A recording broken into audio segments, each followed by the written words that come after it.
The Rice in the Pot Goes Round and Round, written by Wendy Wan Long Shang and illustrated by Lorian Tu. The rice in the pot goes round and round.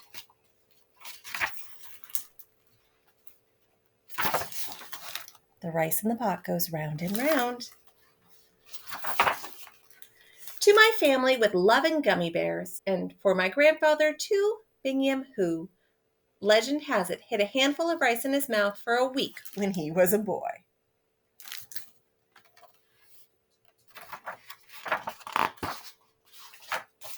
When my family gets together, we laugh and sing, laugh and sing, laugh and sing. When my family gets together, we laugh and sing at the table where my family gathers.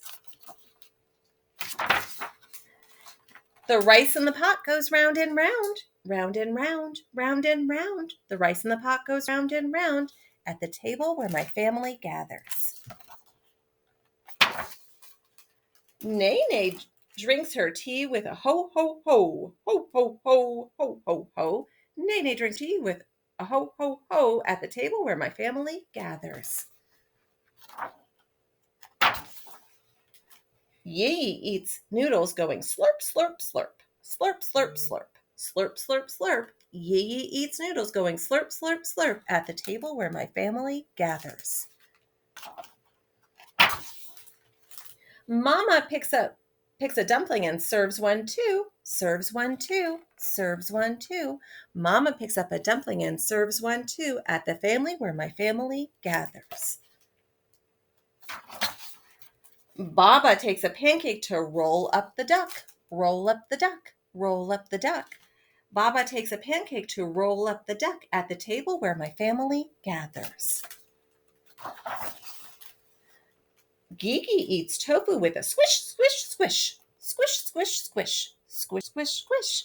Gigi eats tofu with a squish, squish, squish at the table where my family gathers. Gigi holds chopsticks going tap, tap, tap, tap, tap, tap, tap, tap, tap.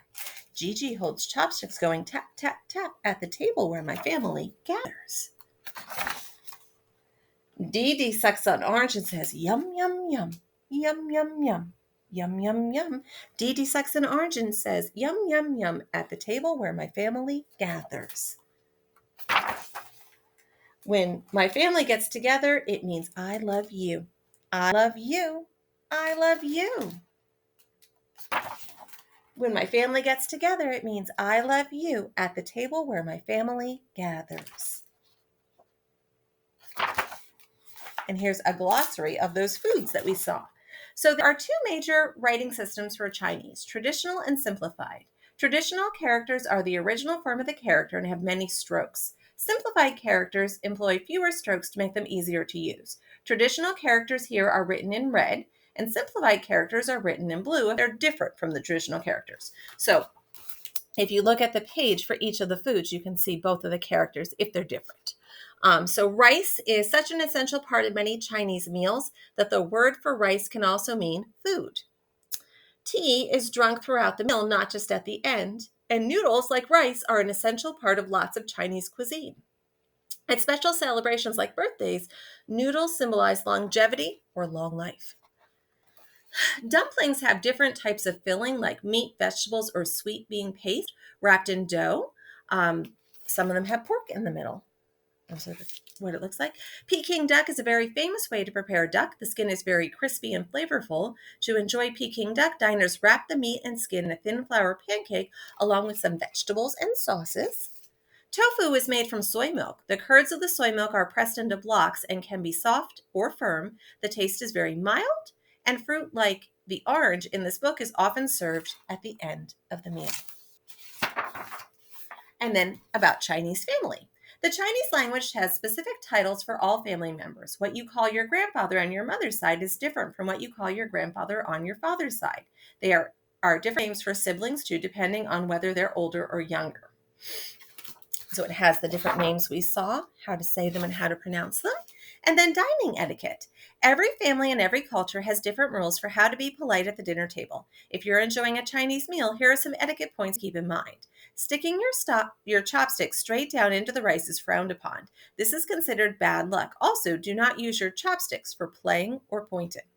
If someone pours tea for you, you can say thank you or tap the table with your index and middle fingers together if you're in the middle of a conversation or there's too much hubbub around the table. The grandfather in this story slurps his noodles. Some people think that making noises while you eat is rude, but other people would say he's enjoying them.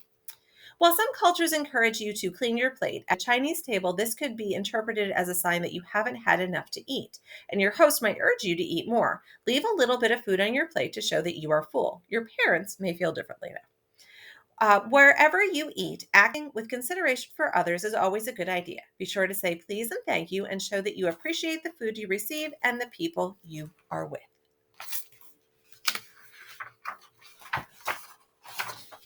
And then here's an author's note. I have lots of memories of eating at round tables, usually at Chinese restaurants. One of the great things about a round table is that you can squeeze lots of people around it. And the lazy Susan in the middle means everyone has a chance to enjoy the dishes and have some fun spinning the lazy Susan. The idea for this story came after celebrating Thanksgiving around a beautiful round rosewood table at my brother's house. While we drove home, the tune of The Wheels on the Bus started playing in my head and transformed into the book you hold now. I hope this book inspires you to make up your own song about the people and food you love. And here's the illustrator's note. What is better than sharing a meal with loved ones? The sights, smells, sounds, tastes, and feels of such an experience are both heartwarming and unforgettable. The fondest memories I hold of my childhood are always paired with a delectable meal and have worked to shape me into the person I've grown up to be. I can still smell my grandmother's kitchen, hear the crackle of oil in the wok, see the rainbow of veggies on the counter, and taste the sweet, savory um, bao warm from the oven. We had a pot of rice that went round and round, and I remember my grandfather would always give my brother and me a bit extra. As an adult, I find a warm bowl of rice is my go-to comfort food. With that in mind, I created the illustrations for this book with the intent of conjuring a dream, like reminiscence, the kind that will hopefully transport you back to your own special memories of food and family. So that was The Rice in the Pot Goes Round and Round.